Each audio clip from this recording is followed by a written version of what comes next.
News. வணக்கம். நீங்கள் இருந்து கொண்டிருப்பது ஷோர்ட் லைவ் நியூஸின் விசேட செய்தியோடு. இலங்கையில் எரிவாயுவின் விலை வரும் வாரம் முதல் உயர்வு. இலங்கையில் எரிவாயுவின் விலை வரும் வாரம் முதல் உயரவுள்ளதாக எரிவாயு திணைக்களம் தெரிவிப்பு. மேலும் பார்மாவின் விலையும் வரும் வாரம் முதல் உயர்த்தப்பட உள்ளதாக தகவல் திணைக்களம் தெரிவித்துள்ளது. இந்த உயர்வு மக்களின் வாழ்க்கை செலவை மேலும் உயர்த்தும் என எதிர்பார்க்கப்படுகின்றது.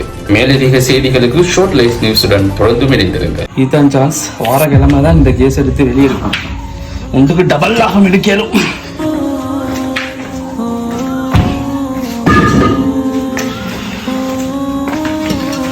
கேஸ் வந்து கேட்டா கேஸ் இல்ல ரூபா.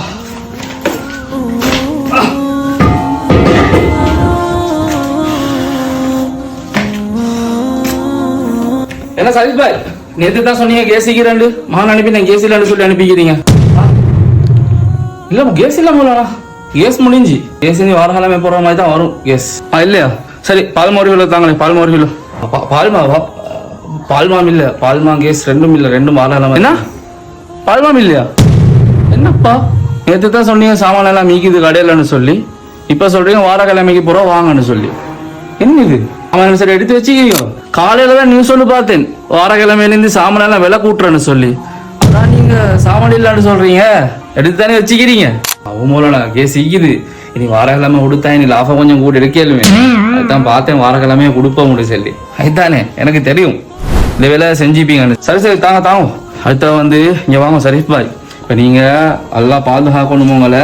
நபி ஸல்லல்லாஹு அலைஹி வஸல்லம் அவங்க சொன்னாங்க, பொருட்களை யாரு பதுக்கி வைக்கிறாங்களோ அவங்க பாவின்னு சொன்னாங்க. மக்கள் கஷ்டத்துல இருக்கக்கூடிய நேரத்துல, சாமான்கள் தட்டுப்பாடாகிற நேரத்துல நீங்க வந்து பொருட்களை பதுக்கி வைக்கிறது மிகப்பெரிய அநியாயம் மக்களுக்கு செய்யறது. ஏன் தெரியுமா?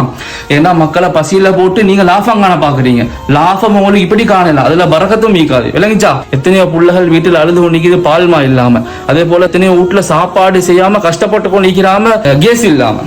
இப்ப நீங்க கேஸ் எல்லாம் பதுக்குறீங்க, பால்மா பதிக்கிறீங்க, வெள்ள கூட்டுறன்னு உங்களுக்கு அறிவித்தல் கிடைச்சதோட என்ன செஞ்சிட்டீங்க?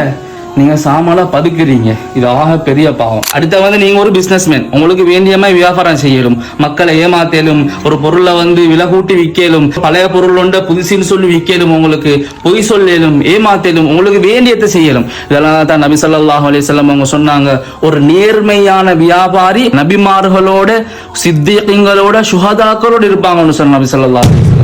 அதனால வந்து மக்களுக்கு பொருட்கள் தட்டுப்பாடாகிற நேரத்துல, நாட்டுல தட்டுப்பாடு ஏற்படுற நேரத்துல நீங்க என்ன செய்ய வேணும்? சாமான் பொருட்கள் இப்படி பதுக்கி வைக்க வேணும். அப்படி நீங்க பதுக்கி அதுல லாபத்தை நீங்க அடையணும்னு நீங்க எதிர்பார்த்தீங்கன்னா, அந்த லாபத்தால நிச்சயமா உங்களுக்கு எந்த பெருமதியும் மீக்காது. அது ஏதாவது ஒன்றால் அழிஞ்சது.